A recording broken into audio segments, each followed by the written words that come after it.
Hello friends, welcome to library science classes by प्रीति।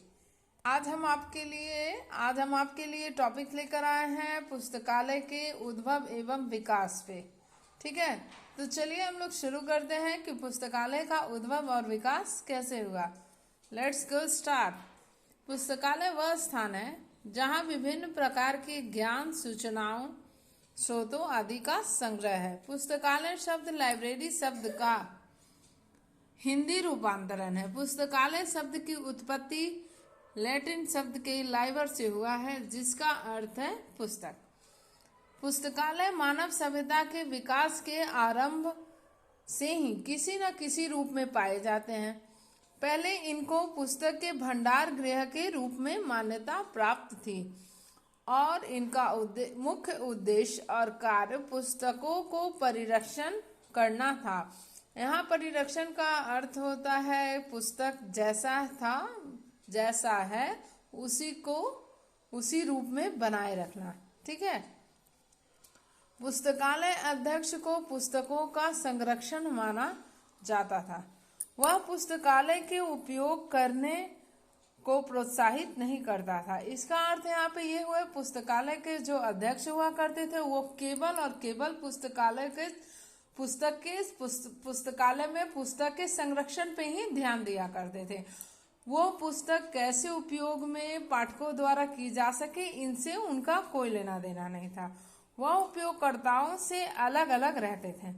पुस्तकालय अभिलेखागार की भांति हुआ करते थे। अभिलेखागार का मतलब हुआ जहाँ पुस्तकालयों का जितने भी अभिलेख थे उनका एक विशाल संग्रह हुआ करता था। ठीक है, तो प्राचीन काल में पुस्तकालय मंदिरों एवं राजमहलों में स्थित होते थे, जिनमें धर्म, कर्म, काम, मोक्ष जो कि विश्व ज्ञान के 4 महत्वपूर्ण भागों में विभाजित था। ज्ञान सामग्री पट्टिकाओं, ताम्रपत्रों, वृक्षों की छालों, पत्तियों, चर्म पत्रों आदि पर उल्लेखित होता था, जिसका संरक्षण एक महत्वपूर्ण कार्य होता था।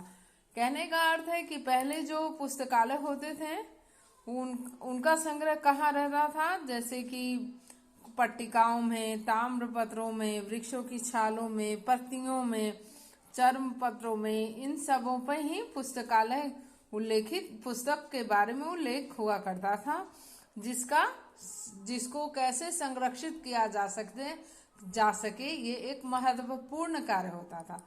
तो मध्य युग में ऑक्सफोर्ड इंग्लिश डिक्शनरी द्वारा पुस्तकालय शब्द की व्याख्या उस स्थान के रूप में की गई जहां पुस्तकें वाचन, अध्ययन और संदर्भ के लिए रखी जाती हैं। 19वीं शताब्दी तक भी पुस्तकालय को एक भवन अथवा कक्षों के समूह के रूप में जाना जाता था, जहां जनसाधारण अथवा समाज के सदस्यों के उपयोग के लिए पुस्तक का संग्रह किया जाता था। तो आप लोग इस पेज का एक स्क्रीनशॉट ले लीजिए। ठीक है, अब हम आगे बढ़ते हैं। यह एक जन संस्था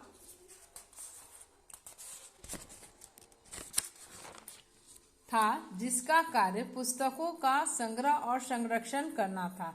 यहाँ तक के युग में सिर्फ पुस्तकों के संग्रह और संरक्षण पर बल दिया गया है। मानवीय पक्ष की भूमिका की जो उसके उपयोग को प्रोत्साहित करे उसकी अवहेलना की गई है। यहाँ तक सिर्फ पुस्तकालय को में यही दर्शाया गया है कि पुस्तकों को कैसे संरक्षित किया जाए। जन साधारण मानवीय पक्ष मतलब कि हो गया कि मानव उनका कैसे उपयोग कर रहा है, कितने दर तक उपयोग कर रहा है, इन सबों से कोई लेना देना नहीं था।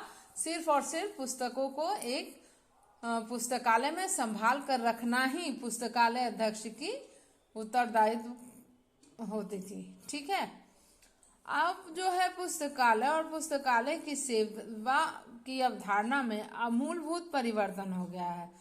अब पुस्तकालयों में रखी गई पाठ्य सामग्री के उपयोग पे बल दिया जाने लगा है। आज के युग में पुस्तकालय को न केवल एक जन संस्था माना गया है, बल्कि पुस्तकालय अध्यक्ष का कर्तव्य है कि पुस्तकालय के स्रोतों और सेवाओं का सक्षम उपयोग करवाना है। अब जो है सिर्फ पुस्तकालय पुस्तक जो है पुस्तकालय में रखने के लिए नहीं है, बल्कि जो पुस्तकालय के जो अध्यक्ष होते हैं वो कैसे पुस्तकालय के जितने भी स्रोत हैं, तरह तरह के स्रोत हैं और जितने भी सेवाएं हैं, उन सब का उपयोग सक्षम रूप से करवाना है। ठीक है। भारत में पुस्तकालय आंदोलन के जनक रंगनाथन के अनुसार पुस्तकालय एक जन संस्था अथवा संस्थापन है जिसको पुस्तकों की सुरक्षा और संरक्षण का कार्य सौंपा गया है। उसका कर्तव्य उनको उन व्यक्तियों को सुलभ करवाना है जो उसका उपयोग करना चाहते हैं और उसका कार्य अपने पड़ोस में रहने वाले प्रत्येक व्यक्ति को पुस्तकालय आने का अभ्यस्त करना और पुस्तकों के अध्येता के रूप में परिवर्तित करना है। रंगनाथन जी कहते हैं कि पुस्तकालय का कार्य केवल पुस्तक का संरक्षण नहीं है, बल्कि पुस्तकालय के जो अध्यक्ष हैं वो प्रोत्साहित करें कि कैसे हमारे पुस्तकालय में अधिक से अधिक पाठक आए और उन पाठकों को कैसे प्रोत्साहित करें कि वो अपने आस पड़ोस में रहने वाले लोगों को भी पुस्तकालय आने के लिए प्रेरित करें। तो ये हमारे पुस्तकालय का उद्भव और विकास का एक नोट्स था जो कि आपके सामने मैंने दिया, और मुझे पूरी उम्मीद है अगर इस क्वेश्चन का आंसर आप इस नोट्स के द्वारा देते हैं तो एक सटीक आंसर ही मिलेगा।